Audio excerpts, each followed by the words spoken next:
All righty, welcome to it. It is the Plan B Show podcast, after show the Plan B Morning Show after show podcast. Web Something like that. You get something like that. Anyway, let's get right to it. It's time to get social with what's trending today. Let's see. Hey, it's World Diabetes Day today. Diabetes Day today. Oh, is it? Yeah, I'm diabetic, so Yep. Some people are shy to admit that. I don't know why. Yeah. It's not like you took a bunch of diabetes drugs and Yeah. It's not your fault. You know, it's grandma's fault. But No, it's yeah, grandma's I think fault. it was going to happen at some point. I might have sped that process up a little bit in my 20s, but Dude, the way it's going and the way we have so much sugar in our diet, I think I read somewhere like by whatever year, like half the U.S. population is going to be diabetic. You know what I mean? Yeah, and a few of some other people that are close around me have been recently diagnosed, and yeah, you know what? This is a good opportunity to say this because everybody that originally gets diagnosed goes through this. You get really nervous. You don't know what's going on with your body.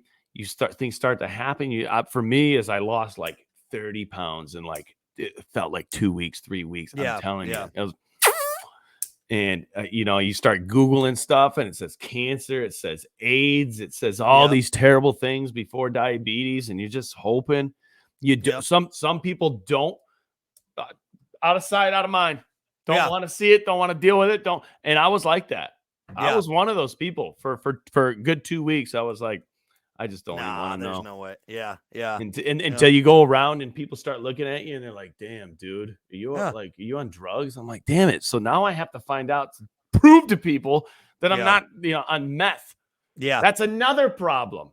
That people think you're on drugs. Getting real methy over there, Hunter.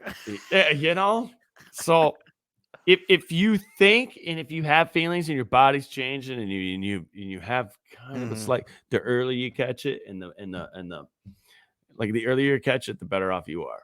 Better off you will feel for sure. Yep. Yeah, I was technically like when I did my fasting and my sugar, I think I came in, I was like 100. And that was fasting. And but that's with fasting, I should have been lower. So I don't know where, like, again, he said you're fine, but it's something you do got to watch because some people are just predisposed to it. And we've learned more and more about it. Jesus, when insulin was invented, like, you've ever heard that story about the invention of insulin? Apparently it was like all these, like like there's all these kids that were just like basically dying and in hospitals and their parents, like, we don't know what's going on. No one knew. And this guy who, like, the story behind insulin is pretty amazing. Like came in all of a sudden. Let me look it up quick. Hold on one second. I know they get it from pigs. Of insulin. And it should be free. For sure. It absolutely should be. Yeah. But anyway, long story short, like this doctor, the guy behind it, Sir Frederick G. Banting, Charles H. Bennett, whatever, there was all these kids that were just sick and no one knew what was going on. And then they came in with the insulin and all of a sudden these kids that were in comas and like, in diabetic shock all started sitting up and feeling better. And everyone's like, oh my God. It was a fucking miracle. It's a weird thing, man. It really is. It's kind of hard. I'm pretty sure he didn't patent it so they could do it, which is bullshit now because people are making a lot of money over off of it. keeping you alive, which is horse shit. Yep. It really is. It makes you feel better. And it's one of those things you're just like, what? I need what? My pancreas doesn't work? What happened? Well, that and I have my Fun Dip package for you, Hunter, too. So. See, be careful with that, though, because I can be high on sugar, and then you get your old Fun Dip out, and you give me more sugar, which it makes it worse. That's another thing. Is it worse that I use my penis as the... Yeah, that's the worst part of it. But you know what? I wouldn't be awake to be mad about it because I'm extra dead now. I'm saving his life! Oh, Jesus. It's the worst joke I've ever done, and I always latch onto it. Long story short, if anybody... Jesus. Let me die. Do not resuscitate. Hey, diabetic lesson too. And we're using this for good. We're actually doing something good here today. Yeah. So know this, what Brock just said. So if you're around somebody, and it probably will happen sometime in your life where somebody will pass out from being diabetic. And it can happen from two different things. Being very low, which you need to get sugar in the person's body. or it can be from being very, very high, and you need to give them insulin to bring it down. Don't fuck that up. All right. As a diabetic, don't blow that part. Make sure you know what you're doing, because if you're giving me insulin and I don't need insulin, woo, it ain't good. And you put the needle right in the neck. Don't do it in the neck. Could I do it in the neck though? You can do it anywhere. You do it in the eyeball if you want. I'm putting it in your neck. Okay, here's another thing. We're doing a diabetes lesson today. How about that? All right, I like it. You know what? The stomach. It sounds weird. It sounds like the worst part to put a needle. Yeah. But it is the most painless because you got all fat. Yeah, right. Exactly. Well, I'm doing it in your neck either way. So that's decided. Appreciate that. That's right. I was supposed to go on the tracheum. Jesus, man. You got an effing needle in your neck, man. That or right in your dick. I'm just wow. Right. What is this? The Rock at the end where he shoves that needle into his chest? Jesus. Yeah, let's hope you don't have an issue around me because it's gonna end poorly. Man. And here, one last thing about diabetics. All right. Sometimes, and it's hard to tell other people this because people that aren't diabetic don't know the feeling. Yeah. Sometimes diabetics just don't want to fucking do anything. Yep. We are not in the mood. And it's not it comes with tiredness, but diabetes also, if you're not perfect, which nobody is, by the way, it like takes energy away. Just like the fun, it takes fun out of everything. So like when you're dragging your diabetic friend around, and you're like, come on, come on, like, you it's pussy, more fun for him just to go home and do his thing and just lay around. You know what's wild is, and I think you and I talked about this, is because there's people that are what's the term for it where you have like your blood sugar is really high or what? No. What's it called? Your glucose. God, what's the term for it? What are you trying? What? Yeah, your blood. You're not diabetic, but your blood sugar, like your type 1, type 2. No. Your glucose reading. God, what is it? Hold on, one sec. Hold on. What's it called when your DKE when you go into diabetic shock? Blood sugar is low. No, it's hypoglycemic. Hypoglycemic. Yeah, it's like so I would say Kiki is hypoglycemic, and it's like her body just reacts like she's not diabetic, but it reacts as when she like doesn't eat or she doesn't get like carbs in her.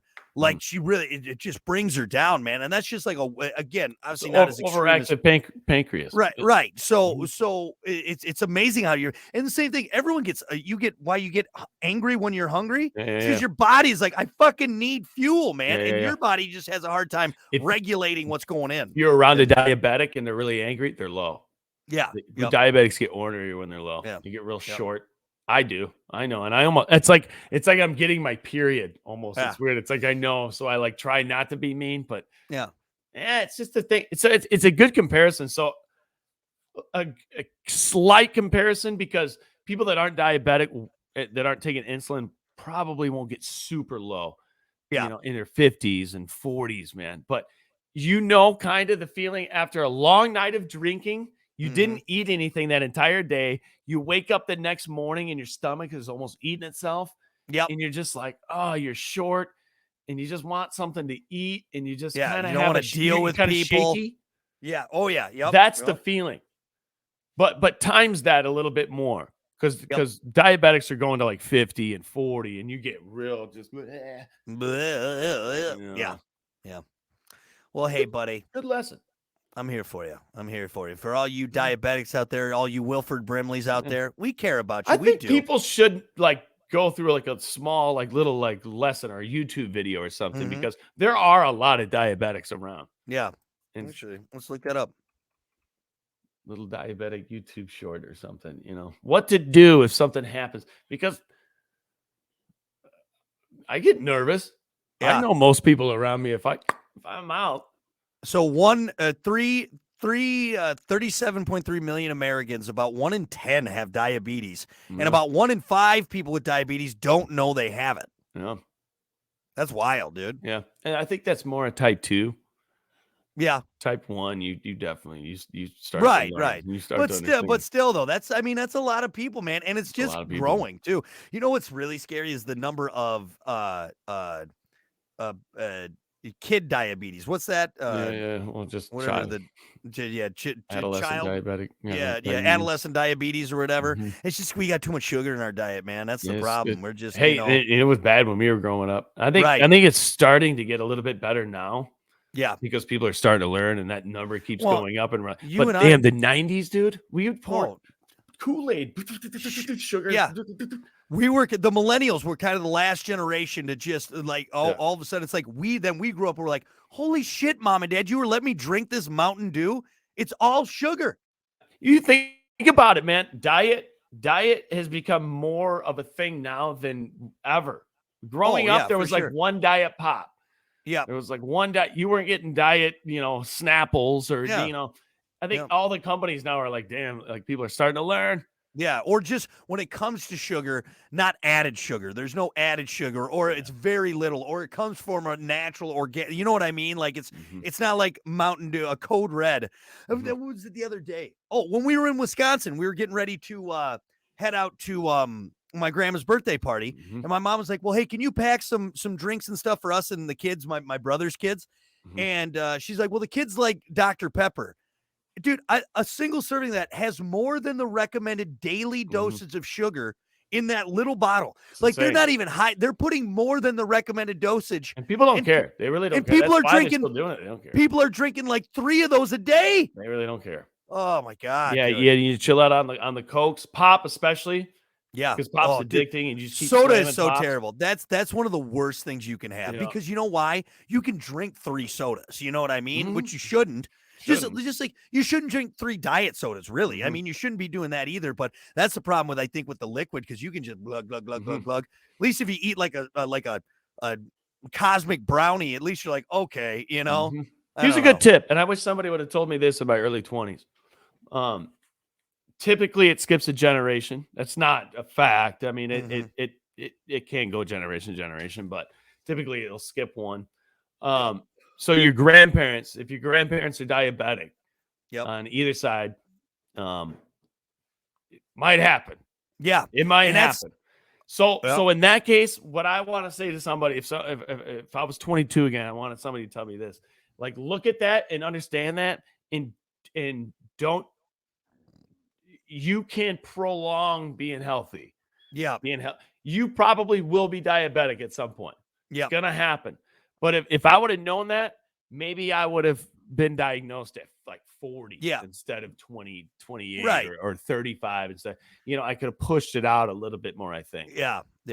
See, my great grandma was diabetic, but dude, she lived to be 100 just with diet alone. She didn't do any of the, and so she might have been type 1, type 2, whatever it was, but it was just lit. And she lived to 100 and all it was diet. All it was diet, which not everyone's that lucky or that fortunate. So you need medicine, but yeah, there's definitely ways where you can, combat it. But you are right. There's some people that are just predisposed to it. They really are. They really are. If you think you're diabetic and you just don't want to know because you're scared of needles, this is a thing. This is a real thing. You're like, I can't imagine giving myself a shot every day. I don't want to. It's completely painless. Yeah, completely painless. And it not only is it painless, it becomes like taking your fish pill, your fish oil pill in the morning. And so you don't even think about it. It just kind of happens. And you can get a pump, which just does it for you, basically. Set it and forget it. Well, you do the suppositories, don't you? That's what you do. Yeah, exactly. Those are the most comfortable for me. You just lube that up every morning and feel anything. It doesn't hit any wall. It's beautiful. Beautiful. Just huck that pill in there. You just huck that. Count it. Yeah, your wife does shots every morning. Kobe knocking back threes like nothing. This is terrible. We had something good and we ruined it. Anyway, well, hey, take care of yourselves out there, and hopefully the government will stop being assholes with this insulin stuff and charging you guys. Hook it up a little bit, would you? Yeah. Anyway, all right, that's gonna do it for the Plan B After Show podcast, web exclusive. We'll see you.